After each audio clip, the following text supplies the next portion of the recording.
All right, well, it is 12:45. I'm going to go ahead and get started. Be very respectful of your time. So, hey, good afternoon, everyone. I think I know just about everyone on here that's on so far, but if I hadn't had the chance to meet you yet, I am Jovan Williams, the customer manager with, excuse me, Burlington English, and I'm responsible for servicing the great state of Arkansas. So happy that you all are with me today. I'm going to go ahead and share my screen real quick, and we will go ahead and get going. And the second interview, her demeanor was so different. I think she knew at that point, she was probably hot. I think someone hopped off of mute, so if you can mute your line, mute your computer, that would be great. Thank you so much.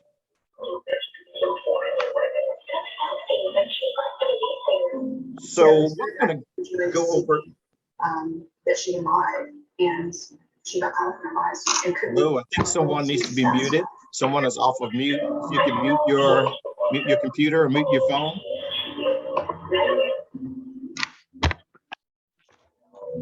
So Carol, I don't know if you have the ability to put everyone on mute. If you can do that, that'd be great. I am on my iPhone, but I'm getting ready to get on the computer. Yes, ma'am. Sorry about that. Oh, no problem.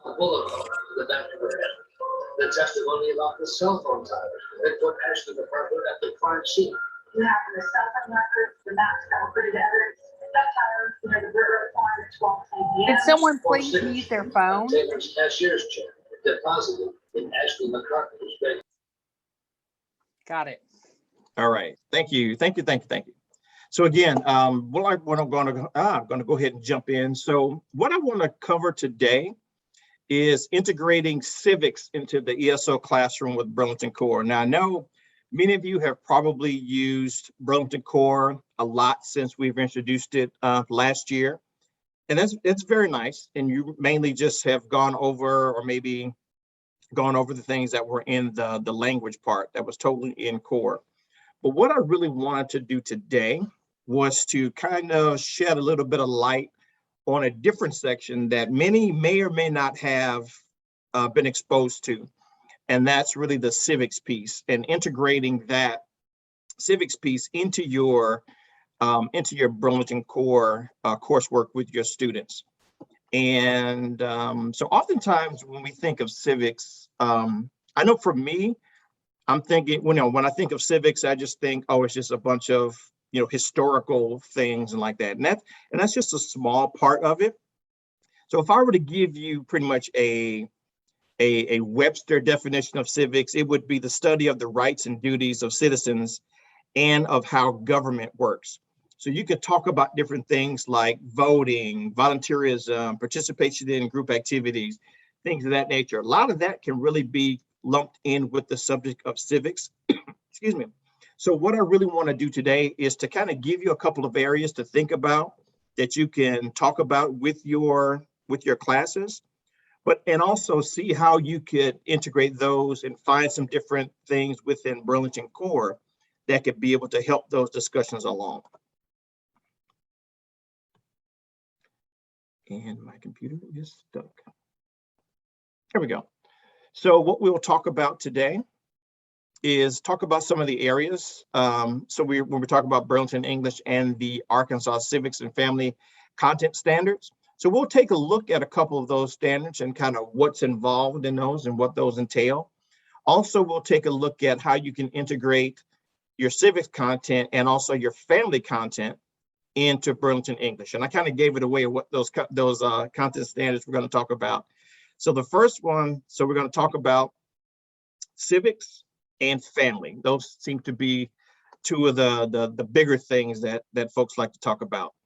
So again, talking about civics, even here on this graphic here, there's some sub areas that we could take a look at, and then some areas where you could really think about and look into, again, to go over with your students in your classes to kind of really get them in a good idea and understanding that because they're trying to get acclimated to being in America, from whatever country they're from, just some things that they could do to really, keep their sense of identity of who they are and where they're from, but also really get acclimated to kind of how things are done here in the United States, so they can feel more comfortable and get a better idea how things will go and run as they are, getting more familiar with being in the United States. So let's describe those. So when we take a look at civics itself, we can see that, this where it says citizen community member standards, effective citizens and community members take informed action to be a positive difference in their lives, communities, and the world. So let's just break those things down into sub areas. So when we take a look at this first one where it says become and stay informed. Citizens and community members find and use information to identify and solve problems and communicate and contribute to the community. So even by looking at this graphic, and this happens to be a graphic that's in Burlington Core, you see that particular lesson is talking about recycling. So you never know if, whatever country your students have come from, if they talk about recycling, if they talk about, certain things on what they can do to help protect the environment, things of that nature. It's funny, just a couple of weeks ago, I was speaking with somebody about composting.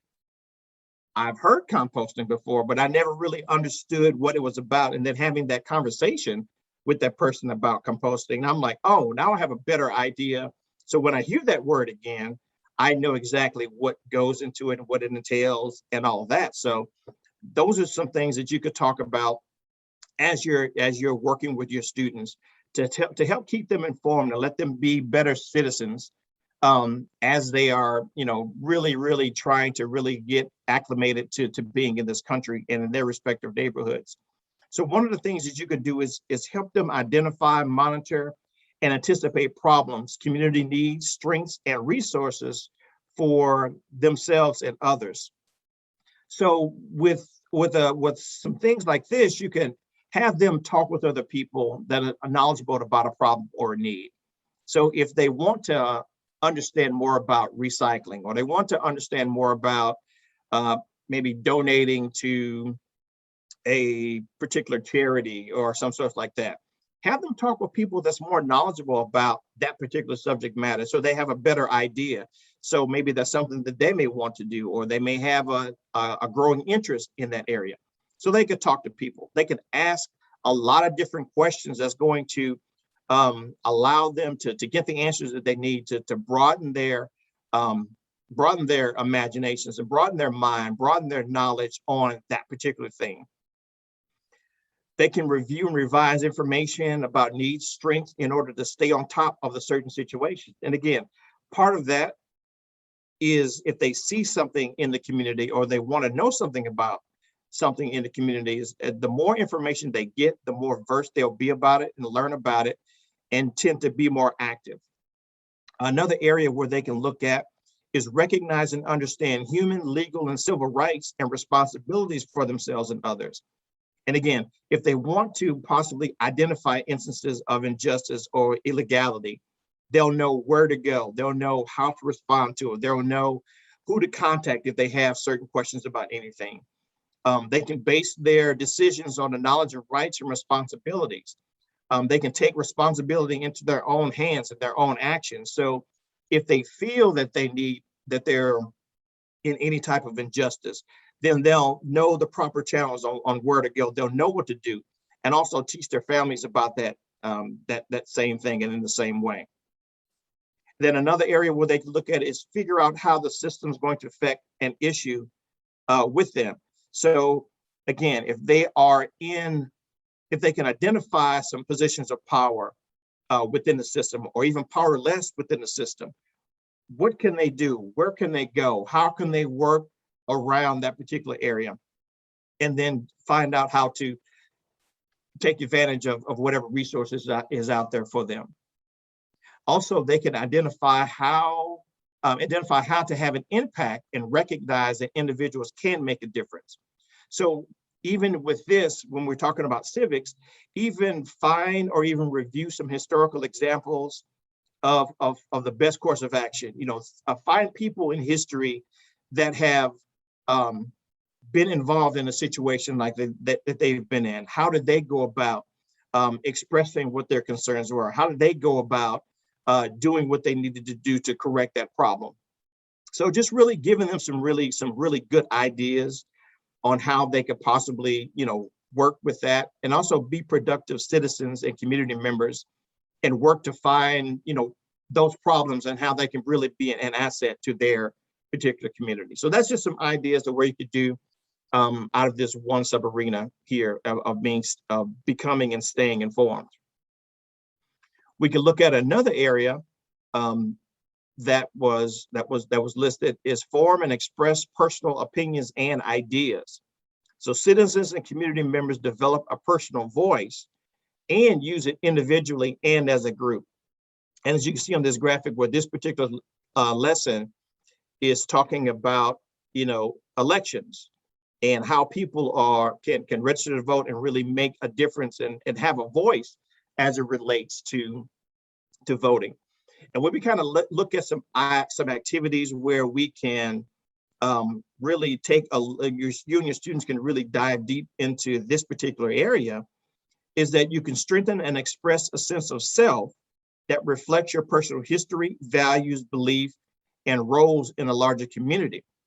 So, and what I mean by that is, again, you can place yourself in history to a race, gender, or geography. So depending on where they're from, having an idea of what they had to deal with as it relates to voting, kind of what they would have to do as it relates to speaking out on certain subjects or subject matters, and now with them coming to the United States, how is that different, or how is it the same? What is it that you could not do in your home country that you can do here? So really, again, having that conversation or those conversations and really taking a look at, what perspectives and points of views and values and beliefs are different there, and what can be different with them being in the United States. And also you can, with that, you can even exhibit some self-confidence and personal authority. I mean, depending on where your students may be from, they may not have had an option or had the opportunity to be able to vote or to express themselves or to make their particular voices known. Now that they are here in the United States, and they can realize that, yes, it doesn't matter what no matter what sex you are, no matter what background you have a voice, you have a way to express your voice, and these are the ways where you can express that voice. So again, just having those ideas and really just taking a look at personal history and how you can make your communities a lot better.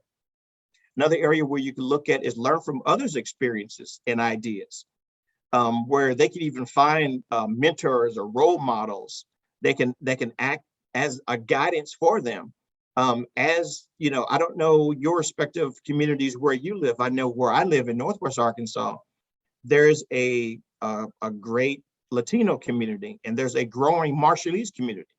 And I'm sure as these communities are coming together, and as people come into the area and they're finding their respective communities, they want to find role models. They want to find mentors to help them kind of navigate through these waters of being in this area. And they're probably doing the same in your areas too.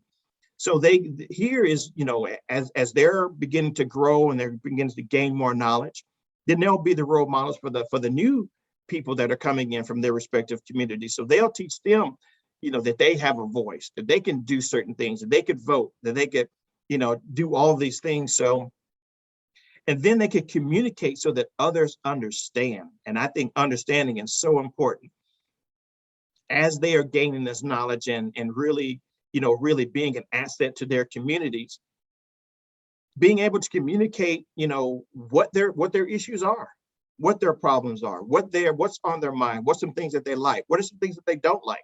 And I think is as long as they have that opportunity to be able to have that opportunity to express, what concerns them, I think as long as it's being communicated, those things will more than likely be addressed as well. So really keeping that, keeping that in mind, and also giving them an opportunity to be able to know that they can give their personal opinions and their ideas. And again, they can seek feedback on those ideas and get connected with people to be able to help them get to the point where they need to get, or to answer those questions that they need answers. So again, these are just some ideas that you could work with your respective students on to not only help them, but actually help the people that are around them as well. We'll take another look at another sub area, working together, where citizens and community members interact with other people to get things done toward a common purpose. Like for this particular graphic, it says in this lesson, we're going to listen to announcements about community services and events. Then you're going to role play a conversation at a public library. So here, even working together, letting your students know and really stressing to them that regardless of where you come from and who you're interacting with, you can work together. You can get involved in the community and get others involved as well. How do you do that? There's volunteer time and resources. There's participation in community events. You can reach out to a diverse group of people, networking with others, supporting efforts of others, and orient new members to the group or community.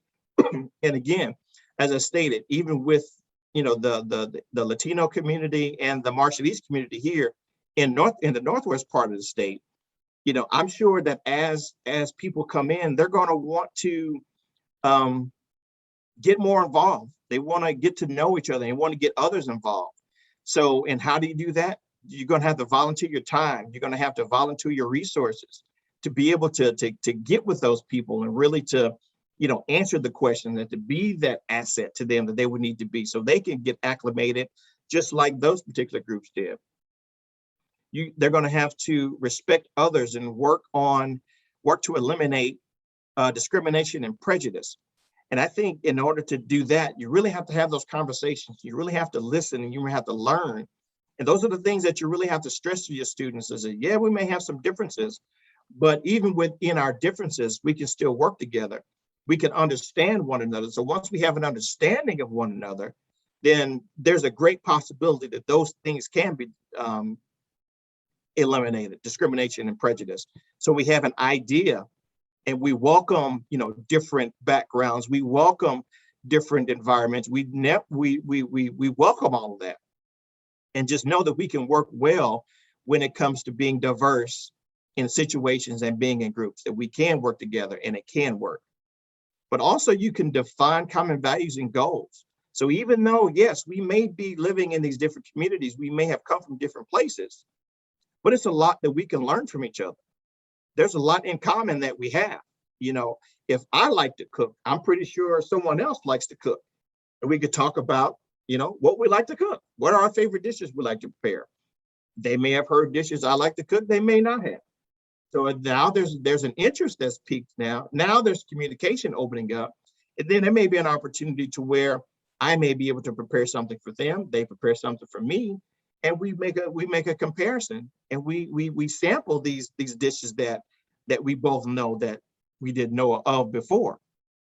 So you just have to define those common values and define those common goals. And again, these are some things that you can go over with your students to really help them get a rounded idea and a rounded view of kind of what to expect, while being here in America.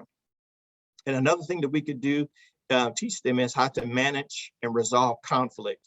Now, kind of, what we talked about before, it's finding those things that are in common, address the conflict, address the thing in a timely manner, find that common ground. Yeah, you may have some disagreements, but where can you find that common ground? Where can you find that place where you can agree, and whatever situation or problem that may have been, you can be able to pretty much squash it and leave it alone, and just and move on from that situation. So again, another quick area to where you could take a look at to enlighten your students as well. Another sub area we can look into is take action to strengthen communities. And here you can see that citizens and community members exercise their rights and responsibilities as individuals and as members of groups to improve the world around them. So with this graphic, it's talking about, they're going to read about the Bill of Rights. And here you can teach your students how they can help themselves and others. And how would they be able to do that? They can pretty much assess the needs and strengths that need to be had in order to participate in certain activities, or they can manage and share their personal resources, including time, money, and materials. I mean, there are a lot of things that your students can be involved in to be able to strengthen their communities. It could be a food bank that they could assist with, they can donate to. It could be an organization that, you know, may have meals for the less fortunate or the homeless, to where they can have their time or give something to. Or if they're in need of something like that, then they'll know where to go in order to get the assistance that they need.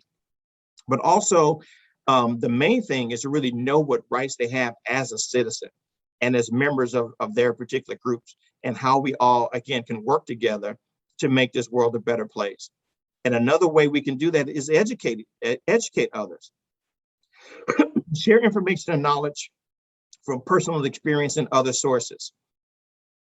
I love sharing personal stories with other people, because I think that the things that I've gone through in my short time on this earth here, somebody's probably going through that same thing as well. And with me sharing my experiences and how I overcame those, that's just going to give a better light on what they can do to get past that situation, or to give them more encouragement to be able to step out and do something that they may have been afraid to do, or just step out on something that they're feeling very, very strong about, or even if they feel like, you know, their rights have been violated and they want to know what their rights are, then they'll know exactly what to do, where to go, and how to respond to those things. So they can also influence decision makers and hold them accountable. And I think that is so, so, so vitally important, especially when we talk about people in politics. You know, if a lot of politicians are, you know, saying what they're going to do and what they want to do, and then they're not doing it, the students have to know that, hey, we can hold politicians accountable for their actions. We can make them, we can voice their opinions to them and say, hey, you said that you were going to do this, but we're not seeing it. What's the problem? So if they know that they have that right and that ability to be able to express how they feel, then they need to do that. And then they can provide leadership within their own respective communities. And they can initiate and maintain their community activity and their involvement. They can even serve as a resource or a role model. They can serve on committees or boards or have other positions of responsibility. They can be the leaders in their communities that people can go to get advice and to ask questions and to, you know, help mobilize certain things. So just a couple of things to take a look at as it relates to civics that you can go over with your students and still be able to you know, have some great lessons and really kind of dive into some things to really help them understand a lot of things as they are getting acclimated to being in this country. So that's civics. So let's take a look at family. So with the family and parent standards, so what they really talk about here is effective family members contribute to building and maintaining a strong family system that promotes growth and development. And you've got a couple of areas, sub areas that we could take a look at too. So let's take a look at those. So the first one is promote family members' growth, excuse me, and development. Family members support the growth and development of all family members, including themselves. And I think this is really, really important. And even in this graphic, where they're going to learn about report cards. So here, when you're wanting to promote your family members' growth and development, let's start with the younger people. So with your adult learners, so they can really learn and really get a good grasp of how they can support and how they can really undergird the children that are in their family. But not only can they undergird their children, they can undergird their family members and also themselves. So what they can do, a couple of ideas that I can throw out is you can make and pursue plans for self-improvement.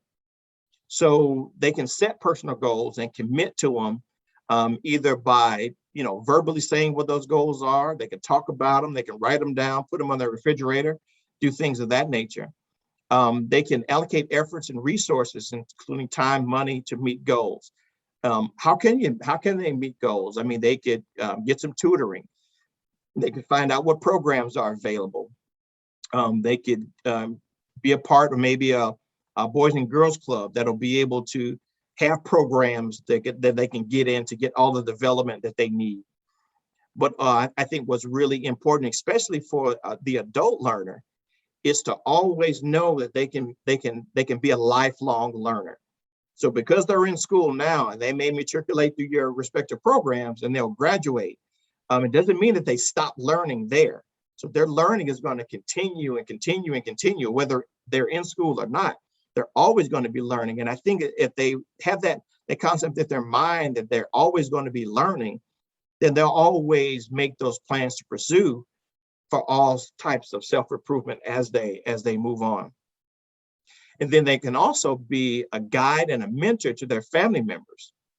So they can guide discussions about their family members when they're fostering certain things. So if it's any type of growth and development or something that they want to do, now they become, the mentor, they become the guide that will be able to be that person that will guide, whether it's the children, whether it's, could be a husband and wife. It could be, parents, whoever's, in the community or whoever's in that household. Now they have an opportunity to be that person and say, okay, no, don't do this, but you can do this. Don't go here, but you can go there. So just being that guide and that mentor, being that person that can be that go-to person, if you will, to be that go-to person, to be able to make sure that they're, having everybody on the right path and really doing the things that they need to do. And they can view all the family members as being both teachers and learners. So yes, you may have some elderly people, they may have some elderly people in the house.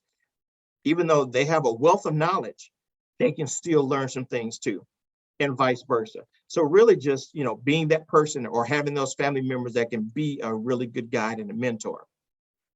And I think what's also important is that you can foster informal education of children. So there's a wide variety of experiences to support learning. Whether it's at school, community center, other family members, whatever. You can do a lot of different things. You can encourage language development by reading, singing, telling stories, counting. You can just talk, you could do a number of things. But I think when it comes to children, and some of your adult learners can even do this with their children, as they're fostering education, you have to monitor what influences they're having. What are they watching on television? How much computer usage are they doing that's not schoolwork or anything productive? How much time are they spending on their cell phone? What are they doing on social media? So there's a lot of different influences that are really, really good factors and important factors on how children are learning and how and some things that they could do to make sure that they can even stifle their learning too. So if they're spending a lot of time on the television and is not with educational programs, then they're wasting time. They're not doing anything that's going to foster their education. But I think if the parents and guardians really take a good look at all of that and make sure that they're, if it is television that they're watching, it is something that's going to, develop their minds, or what they're doing on their cell phone or their computers, or even with social media, that they're not being inundated with all of the other stuff, but just to make sure that they've got some good stuff going in so they can be definitely productive people and really achieve the goals that they would like to achieve.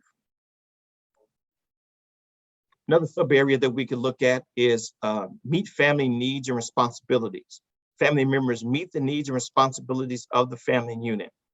So for instance, this particular graphic in this particular lesson, they would be your students would be watching a video about smart shopping and role playing about a conversation in a supermarket. You know, as elementary as we might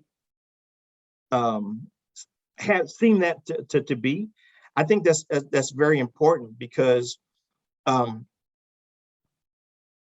when we are talking about meeting the needs and family responsibilities, especially in the family unit, again, we don't know the situations and the circumstances that your students had in their home country. Now, since they're here in the United States, they may have to do some things a little bit differently. You know, of course, there's when you're talking about a supermarket, there are could be some price differences. It could be, you know, how some of the grocery stores may be configured, may be different. So it's really a lot of things that they'll have to, you know, rethink and redo, but they need to have a better idea and a sense of what they're supposed to do and what their responsibilities are as a family unit. So as a family unit, if we're talking about that, as a family unit, they have to support the children's education. They have to direct and discipline the children. And now when you talk about discipline, it gets really sticky sometimes about what you can do, what you can do, you know, things of that nature. I won't go down that rabbit hole. But again, just really keeping in mind about some things that can be done, you know, finding ways to contribute to the child's classroom, whether it's, you know, coming in and reading or volunteering, having effective, excuse me, having effective parent-teacher relationships, you know, increasing that communication between them. If the students have mentors or tutors or teachers aid, you know, how can the family or how can someone in that family unit really be a part of that team and be a part, you know, of that process to be able to make sure that, you know, that everybody's on the right track and they're staying staying on track and staying on course. And again, as it even relates to, you know, the discipline is making sure that, you know, keeping everybody safe and making sure that everybody's doing what they're supposed to do.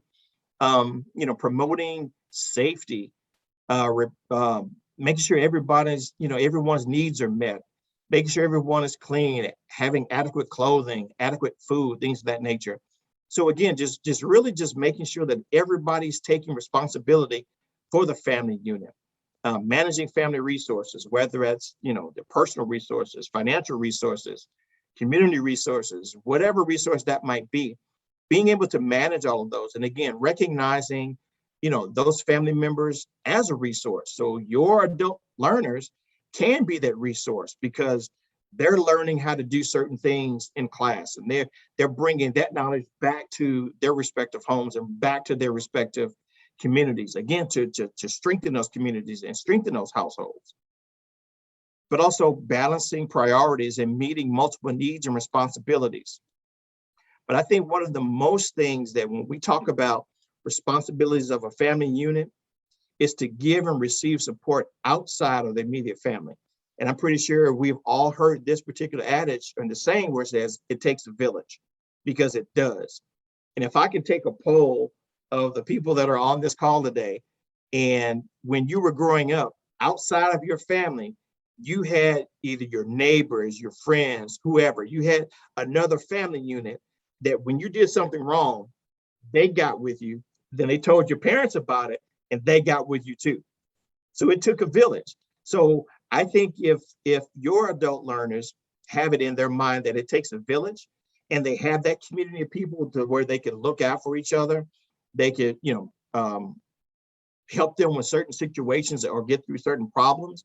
As long as they have their village in place, then they can definitely be very successful in making sure that everything is in place and everything is intact for them to make sure that everything's going to be okay and that they have a very strong family unit.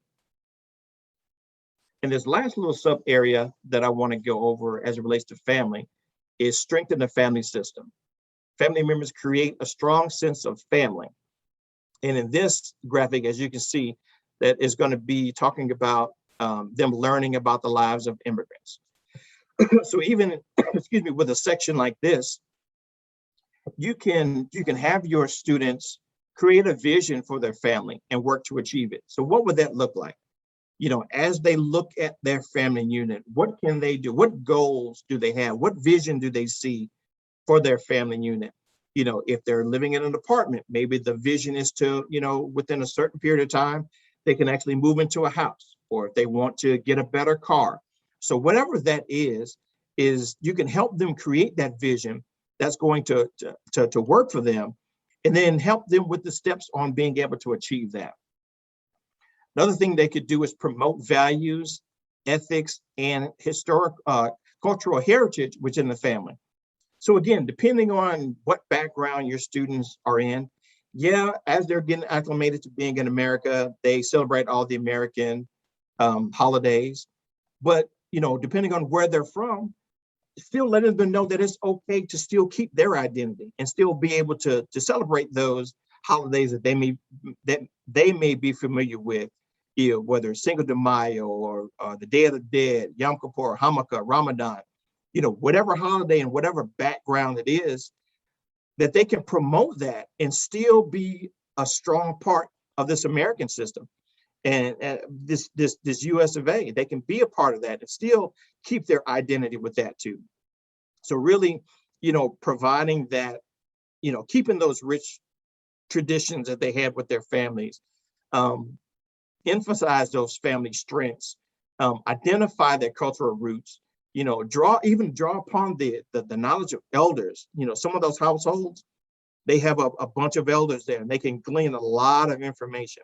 I know with me growing up in St. Louis, my grandmother was in our house, and she had a wealth of knowledge. I would always go to her for things. And she had a memory like an elephant. I mean, she didn't forget anything. And she would just tell me stories from way back when she was a girl and she was in her 80s telling those stories when most people have forgotten about it. She didn't forget. But just draw on the memory and everything of the elders that are around. And then form and maintain supportive family relationships. I think as one of the things that you can really, you know, explore and explain to them is how important those family relationships are. You know, even when they feel like, you know, their backs against the wall or everybody's against them, as long as they have a strong family unit, they can continue to grow and they can continue to strive each and every day. So definitely forming those supportive and strong family relationships. So what I want to do now, I know time is kind of on us and upon us, and I know it's Friday, it's been after lunch, you guys are probably totally conferenced out right now. So what I want to do now is I want to show you within Burlington English how you can find these specific areas that you could go to. So I'm gonna get out of here and I'm gonna go to another area. I'm gonna stop my share. Now, see, there was some questions. So, I don't think there was any questions.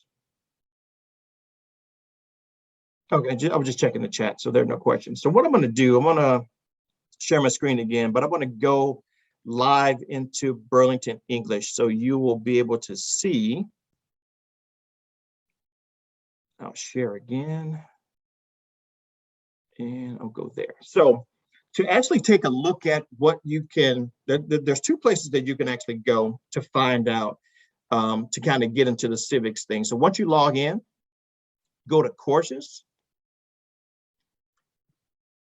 and you'll find your EL Civics. So you've got your general English, which is core, and we'll take a look at that also, but you can also find it here in EL Civics. And here's where you're going to find your English in America. So you can click either your beginners, intermediate, or advanced. Go into it. And when you go into your in-class lessons, you've got your 10 modules right here. So you've got education, emergencies, diversity, digital literacy, internet safety, transportation. You've got a lot of different modules you can go to. And even with those students that are looking to get their citizenship, you've got a couple modules right here too that will kind of give them some additional information and kind of step them through that process as well, where you can introduce the model, get a deeper understanding of the flag, preparing for their nationalization interview, or the part one where the writing about historical events, talk about the branches of government. So you have, that piece right there as well. So that's in English in America. Also, another place you can go that's actually within Burlington Core. So again, if you go to courses, if you go back to general English, under Burlington Core, I'm just going to choose this high beginners.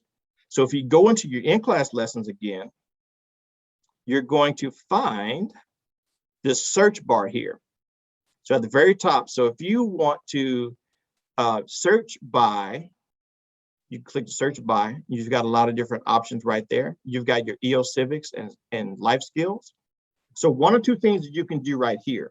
So if you click on the EO Civics life skills, and right here where it says highlight, and you click apply, what it's going to do is highlight all of the EO Civics areas right there.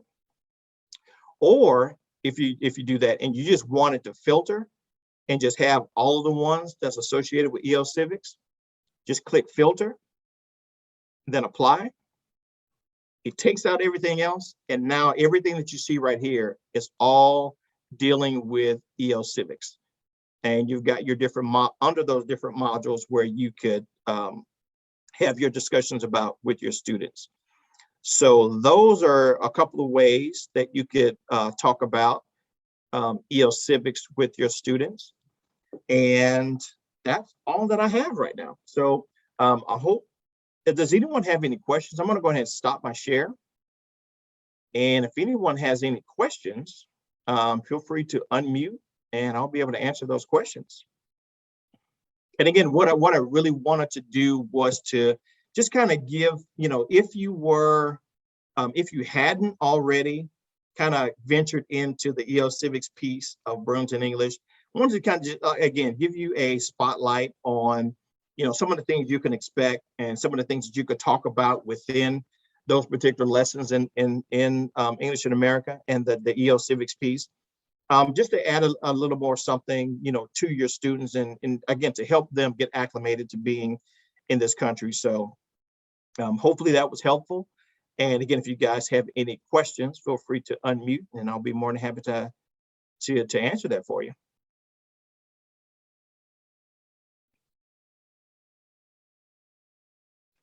So I have one more quick slide and I'm going to share again.